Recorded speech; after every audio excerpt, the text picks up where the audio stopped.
To scroll with VoiceOver on iPhone, start by enabling VoiceOver in the Settings app.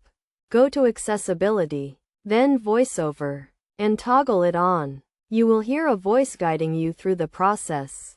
Once VoiceOver is enabled, you can scroll through your screen by using a 3-finger gesture. Place 3 fingers on the screen and move them up or down to scroll. This gesture works in most apps, including Safari, Mail, and Messages. To practice scrolling with VoiceOver, open the Safari app and go to a web page with a lot of content.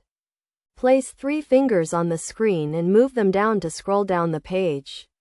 As you scroll, VoiceOver will read out the content on the screen, including headings, links, and text. When scrolling with VoiceOver, you can also use the rotor to change the way VoiceOver navigates the screen. To access the rotor, place 3 fingers on the screen and twist them like you are turning a dial. This will open the rotor menu, where you can choose to navigate by headings, links, or other elements on the screen. To scroll to a specific section of the screen, use the rotor to select the headings option. Then, use the 3-finger gesture to scroll through the headings on the page.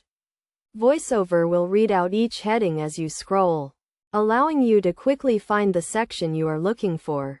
By following these steps and practicing with different apps and web pages, you can become proficient in scrolling with VoiceOver on your iPhone. This feature can be especially helpful for users who are blind or have low vision, as it provides an easy way to navigate and access information on the screen.